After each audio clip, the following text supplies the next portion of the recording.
আমি তৌহিদি জনতা বিভিন্ন মসজিদ থেকে খতিব সাহেবদের নেতৃত্বে মিছিল আসছে, স্লোগানে স্লোগানে মুখরিত হচ্ছে আজকের মোহাম্মদপুর। ইনশাআল্লাহ আজকের এই সমাবেশের মধ্য দিয়ে আমরা প্রমাণ করতে চাই নবীজির ইজ্জত রক্ষায় আমরা জান নিতে পারি, নবীজির সম্মানকে কোনোভাবেই আমরা ক্ষুণ্ণ হতে দেব না। আমাদের সামনে বক্তব্য রাখছেন বর্তমান প্রজন্মের আপোষহীন সংগ্রামী রাহবার শাইখুল হাদিস ইবনে শাইখুল হাদিস, বারবার যারা নির্যাতিত মুসলিম আলেমে দ্বীন শাইখুল হাদিস হযরত মাওলানা আল্লামা মামুনুল হক।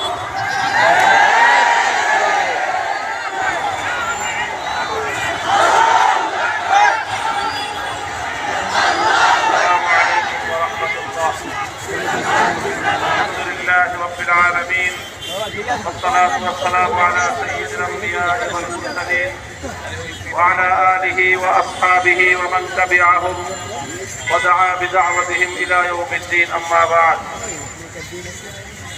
أعوذ بالله من الشيطان الرجيم. بسم الله الرحمن الرحيم. لقد كان لكم في رسول الله أسوة حسنة. صدق الله العظيم.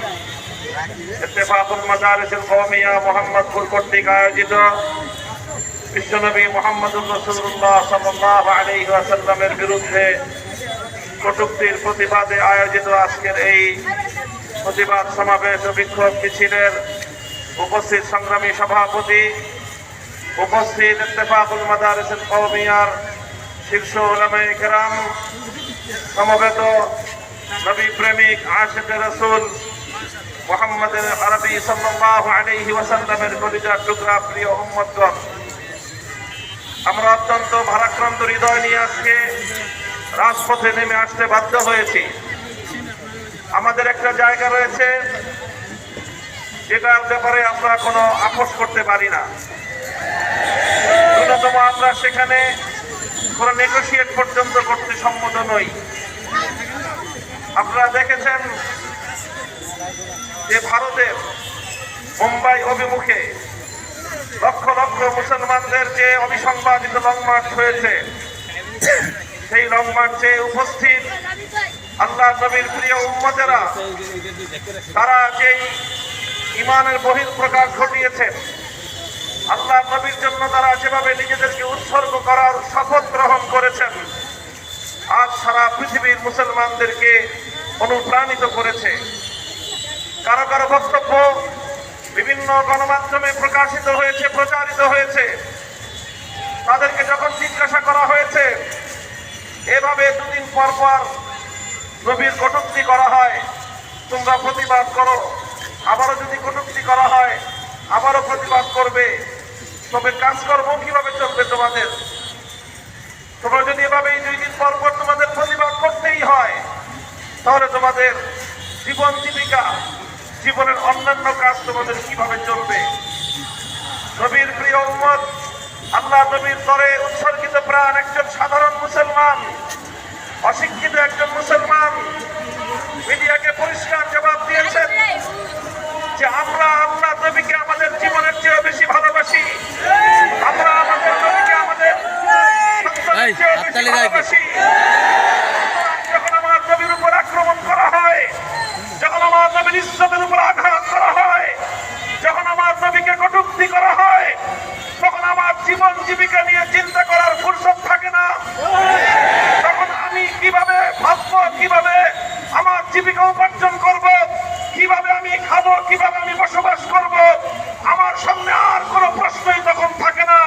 আমার জীবনের মরণের সামনে তখন একটাই প্রশ্ন থাকে, আল্লাহ নবীর ইজ্জতের হেফাজত করব, না হয় আমার এই জীবনের কোনো প্রয়োজন নেই।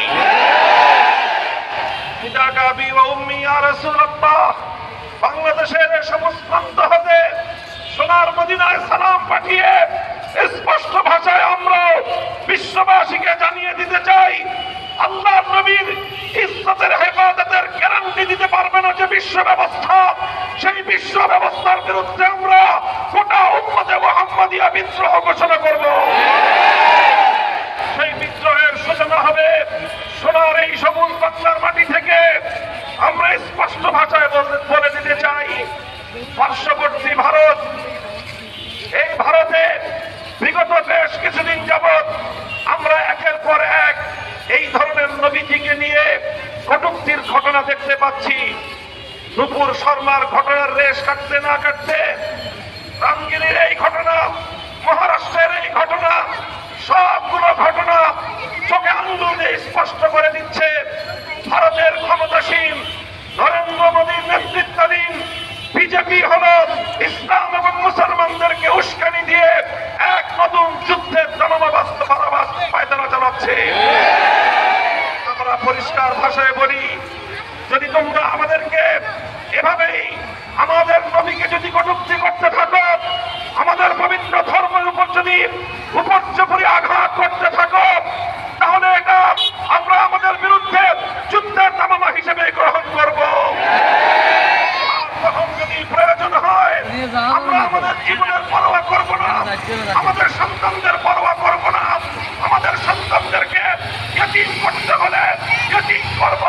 আমার স্ত্রীরা, আমাদের স্ত্রীগণ বিধবা হলে বিধবা হবে। যা করতে হয় তাই করব। আল্লাহ নবী রক্ত দিব, জীবন দিতে হলে জীবন দেব, যুদ্ধ করতে হলে যুদ্ধ করব।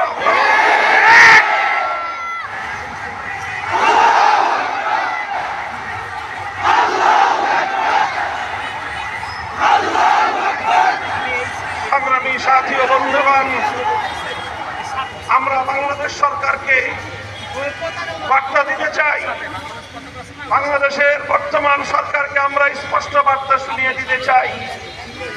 আমার দেশের পার্শ্ববর্তী দেশ হিসেবে যখন ভারতে আমার নবীকে নিয়ে কটূক্তি করা হয়, পৃথিবীর অন্য যে কোনো মুসলিম রাষ্ট্রের চেয়ে আমার দেশের দায়িত্ব এবং কর্তব্য অতিরিক্ত এসে দাঁড়ায়। 1999 সালে যখন বাবরি মসজিদকে শহীদ করা হয়েছিল, সারা পৃথিবীর মুসলমানরা প্রতিবাদ জানিয়েছিল, কিন্তু বাংলাদেশের মুসলমান শুধু প্রতিবাদ বিক্ষোভ মিছিল করে ক্ষান্ত হয় নাই। অবিসংবাদিত মহান নেতা শাইখুল হাদিস আল্লামা আজিজুল হকের নেতৃত্বে বাবরি মসজিদ নির্মাণ করার জন্য ঐতিহাসিক লংমার্চের মধ্য দিয়ে বিশ্ব জনমতকে ভারতের বিরুদ্ধে সংগঠিত করেছিলেন। এই ধারায় আজ আমরা বলতে চাই, বাংলাদেশের জনগণ এবং বাংলাদেশের সরকারের আজকেও ঐতিহাসিক দায়িত্ব এবং ভূমিকা পালন করতে হবে। আপনারা ভারতের রাষ্ট্রদূতকে তলব করুন, তাকে সতর্ক করুন, আল্লাহ নবীর বিরুদ্ধে কটূক্তিকারী এবং তার দোসর বিদেশ রানীকে গ্রেফতার করে আইনের হাতে সোপর্দ করে দৃষ্টান্তমূলক শাস্তির ব্যবস্থা গ্রহণ করুন। যদি বাংলাদেশ সরকার ভারতের উপর কূটনৈতিক চাপ প্রয়োগ করতে ব্যর্থ হয়, বাংলাদেশের রাষ্ট্র এবং সরকারের ব্যর্থতা হিসেবে এটা প্রমাণিত হবে আমাদের কাছে। ভারত রাষ্ট্র এবং সরকার যদি এই ধরনের জঘন্য কার্যকলাপ থেকে বিরত না থাকে, প্রয়োজনে ভারতের সাথে কূটনৈতিক সম্পর্ক ছিন্ন করুন। ওরা আমাদের নবীকে গালাগালি করবে, আমাদের কলিজায় আঘাত করবে, আমাদের হৃদয় মনকে ক্ষতবিক্ষত করবে, আর আমার দেশ থেকে টনকেটন রপ্তানি করা হবে। এই তামাশা দেখার জন্য বাংলাদেশের মুসলমানরা প্রস্তুত নয়। প্রয়োজনে ওদের সঙ্গে বাণিজ্য সকল লেনদেন বন্ধ করে দিন। রপ্তানির প্রয়োজন নাই, আমদানির প্রয়োজন নাই। আমরা প্রয়োজনে পেটে বাঁধর বাঁধব, আমাদের ইজ্জতের প্রশ্নে আপোষ করতে প্রস্তুত নাই। সংগ্রামী সাথী ও বন্ধুগণ, এভাবে আমরা পরিষ্কার ভাষায় বলছি, ভারতের এই রাষ্ট্রদূতকে যদি তলব করে বাংলাদেশ যদি কঠোর পদক্ষেপ নেয়, সারা পৃথিবীর সামনে, উম্মতে মুসলিমের সামনে বাংলাদেশের ভাব মর্যাদা উন্নত হবে। সারা দুনিয়ার সমস্ত মুসলিম রাষ্ট্রগুলো একযোগে ভারতের বিরুদ্ধে ব্যবস্থা গ্রহণ করবে। যদি আমাদের মধ্যপ্রাচ্যের মুসলিম দেশগুলো ভারতের বিরুদ্ধে ব্যবস্থা গ্রহণ করে, যদি ভারতের বিরুদ্ধে অর্থনৈতিক অবরোধ আরোপ করে, ভারতকে তখন ভিক্ষার ঝুলি নিয়ে মুসলমানদের তাড়াতাড়ি ঘুরতে হবে। অনেক খেলেছে, অনেক তামাশা করেছে, আমার বাংলাদেশের মানুষের ভাগ্য নিয়ে বারবার ভারত ছিনিমিনি খেলেছে। আমাদের নবীর ইজ্জতের উপর আঘাত করে আমাদের কলিজায় আগুন ধরিয়ে দিয়েছে। বাংলাদেশে এই কিছুদিন পর পর বাংলাদেশেও দেখা যায় আল্লাহর নবীর বিরুদ্ধে কটূক্তি করা হয়। আলহামদুলিল্লাহ, কিছু গুস্তাখে রাসূলকে, নবীর বিরুদ্ধে উচ্চারণকারীদেরকে তাদের পাওনা বুঝিয়ে দেওয়ার পর আমাদের এই মাটি এখন অনেকটাই নিরাপদ। এদেশে আর কোন কুলাঙ্গার আমার নবীর বিরুদ্ধে কটূক্তি করার দুঃসাহস দেখাচ্ছে না। আমরা বলতে চাই, যদি ভারতে এই ধারা অব্যাহত থাকে তাহলে বাংলাদেশের এই ধারা ভারতে ইনশাআল্লাহ চলবে। রাসূল নবীর দুশমনদেরকে যেখানে পাওয়া যাবে সেখানেই তাদেরকে খতম করতে হবে। যারা পারো খতম করে দাও। নবীর দুশমনদের পৃথিবীতে বেঁচে থাকবার কোনো অধিকার নাই। কারণ যারা আল্লাহর নবীর দুশমন, তারা শুধু নবীর দুশমন নয়, তারা মানবতার দুশমন, ওরা বিশ্ব সভ্যতার দুশমন। আমার নবী শুধু মুসলমানদের জন্য রহমত নাম, ওমা আরসালনাকা ইল্লা রাহমাতাল লিল আলামিন। আমার নবী হলো বিশ্ব মানবতার জন্য রহমত। কাজেই রহমতের বিরুদ্ধে কটূক্তি করা, এই মানবতার মুক্ত প্রতীক বিশ্ব নবীর বিরুদ্ধে কটূক্তি করার অর্থ হলো সারা দুনিয়ার বিশ্ব মানবতার প্রতি ধিক্কার প্রদর্শন করা। কাজেই বিশ্ব মানবতার বিরুদ্ধে ধিক্কার প্রদর্শনকারী কোন গুস্তাখ, কোন বেয়াদব, কোন অমানুষ, কোন জানোয়ারের এই পৃথিবীতে বেঁচে থাকবার কোন অধিকার নেই। আমরা গাজী ইলমুদ্দিন রাহিমাহুল্লাহ থেকে শুরু করে ভারতের সেই সকল সিংহ শার্দুলদেরকে সশ্রদ্ধ সালাম জানাই এবং তাদের আদর্শ অনুসরণ করার জন্য পরবর্তী প্রজন্মকে আমরা আহ্বান জানাই। যারা নবীর উপর গুস্তাখি করবে, বেয়াদবি করবে, কটূক্তি করবে, তাদের পাওনা যেন তৎক্ষণাৎ বুঝিয়ে দেওয়া হয়। ইনশাআল্লাহ আমরা জেগে আছি, কথা বলেন, আমরা সজাগ আছি। আমরা শুধু প্রতিবাদ করলাম, বাংলাদেশের অন্তর্বর্তীকালীন সরকার যদি আজকের বাংলাদেশের সারা দেশব্যাপী ধর্মপ্রাণ নবীর আশিক উম্মতের এই শান্তিপ্রিয় ভাষা বুঝে যথাযথ পদক্ষেপ নেয় তাহলে ভালো কথা। আর যদি তারা পদক্ষেপ না নেয় তাহলে আগুন আরো বহুগুণ জ্বলে উঠবে। এরপরে আমরা মাথায় কাপড়ের কাপড় বেঁধে নামবো, আমরা ভারতের দিকে মার্চ করবো। আল্লাহর নবীর ইজ্জতের হেফাজত করেই ছাড়বো ইনশাআল্লাহ। আজকে ইত্তেফাকুল মাদারিসুল কওমিয়ার পক্ষ থেকে এই প্রতিবাদ অনুষ্ঠিত হচ্ছে, বিক্ষোভ মিছিল হবে। এখানেই নয়, শেষ নয়, আগামী সোমবার 30 মার্চ, 30 সেপ্টেম্বর ঐতিহাসিক বাইতুল মুকাররম উত্তর গেট থেকে বিকাল 3টায় হেফাজতে ইসলাম বাংলাদেশের পক্ষ থেকে বিক্ষোভ মিছিলের আহ্বান করা হয়েছে।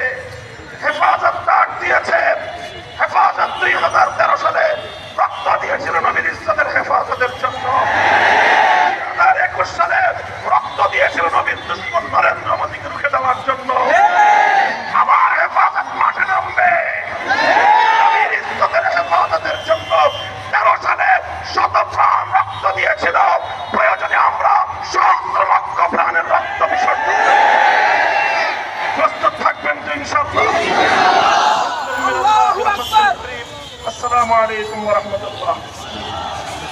নারায়ে তাকবীর, নারায়ে তাকবীর, আল্লাহু আকবার। বিশ্ব নবীর অপমান হইবে না রে মুসলমান, বিশ্ব নবীর অপমান। সংগ্রামী আশিকানে রাসূল, সংগ্রামী বন্ধুরা আমার, ইত্তেফাকুল মাদারিসুল কওমিয়া মুহাম্মদপুরের উদ্যোগে আয়োজিত আজকের এই বিক্ষোভ মিছিল পূর্ব সমাবেশের সভাপতিত্বের বক্তব্য রাখছেন এ পর্যায়ে আমাদের প্রাণের মানুষ, এদেশের দায়িত্বশীল রাহবার শাইখুল হাদিস মাওলানা মাহফুজুল হক।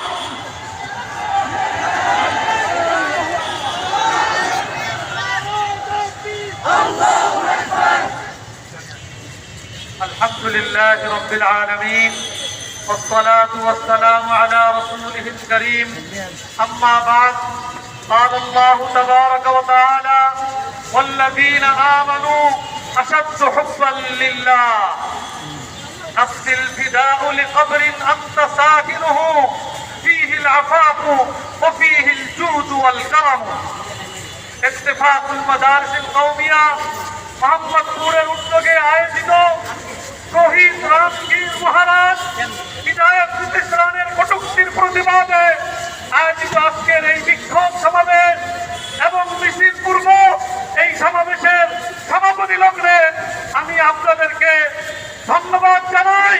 আজকে সংক্ষিপ্ত সময়ের এই আহ্বানে আপনারা যে ব্যাপকভাবে সাড়া দিয়েছেন, আল্লাহ নবীর ইজ্জত রক্ষায় আপনারা ধর্মপ্রাণ মুসলমান আলেম ওলামা ছাত্র জনতা যেভাবে সমবেত হয়েছেন, আল্লাহ রাব্বুল আলামিন আপনাদের আল্লাহ রাসূলের প্রতি এই মহব্বতকে আপনাদের নাজাতের জরিয়া হিসেবে আল্লাহ তাআলা কবুল করুন।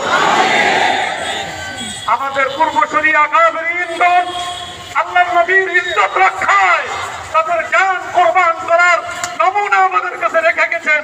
আমাদের সবসময় সুযোগ হয় না, আবার সুযোগ আসে আসছে আল্লাহ নবীর ইজ্জত রক্ষায় আমাদেরকে যদি জান দিতে হয়, আমরা কে কে প্রস্তুত আছি? আল্লাহ রাব্বুল আলামিন আল্লাহ নবীর ইজ্জত রক্ষায় আল্লাহ নবীর ইজ্জতের উপরে আঘাতকারীদের প্রতিরোধে আল্লাহ রাব্বুল আলামিন আমাদেরকে সব শক্তি নিয়ে ময়দানে নেমে আসবার তৌফিক দান করুন। আমরা ইতিমধ্যে ঘোষণা শুনেছি আগামী 30শে সেপ্টেম্বর সোমবার বিকাল 3টায় ঐতিহাসিক বাইতুল মুকাররম উত্তর গেটে হেফাজতে ইসলাম বাংলাদেশের ডাকে আল্লাহ নবীর ইজ্জত রক্ষায় সমাবেশ এবং মিছিল হবে। আমরা আজকে যেভাবে সর্বস্তরের তৌহিদি জনতা আমরা স্বতঃস্ফূর্তভাবে আজকের এই প্রতিবাদ সমাবেশে অংশগ্রহণ করেছি, আমরা যার অবস্থান থেকে আমাদের সহকর্মী আমাদের সহযোদ্ধাদেরকে দিয়ে সংবাদের সেই প্রতিবাদ সমাবেশ এবং মিছিলেও ইনশাআল্লাহ মোহাম্মদপুর থেকেই লক্ষাধিক মানুষ ইনশাআল্লাহ সংবাদের প্রতিবাদ সমাবেশে আমরা অংশগ্রহণ করব।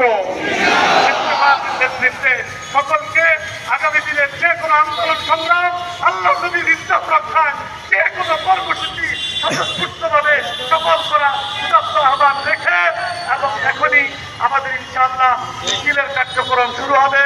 আমাদের নেতৃবৃন্দ আগে সামনে যাবেন, এরপরে আমরা নেতৃবৃন্দের পিছনে আমরা ইনশাআল্লাহ মিছিল নিয়ে যাব। আমরা ইনশাআল্লাহ আমাদের টাউন হল মসজিদের ওখানে গিয়ে দোয়ার মাধ্যমে আজকের এই অত্যন্ত মোবারক প্রতিবাদ সমাবেশ এবং মিছিলের আমরা ইনশাআল্লাহ সমাপ্ত ঘোষণা করব। এখন ইনশাআল্লাহ আমাদের মুরব্বীরা সামনে যাবে। ভাই আমরা এখানে জায়গায় দাঁড়িয়ে কিছুক্ষণ স্লোগান হবে, আমাদের হৃদয় রক্তক্ষরণগুলো স্লোগানের মধ্য দিয়ে প্রকাশ করব। স্লোগানের জন্য নির্ধারিত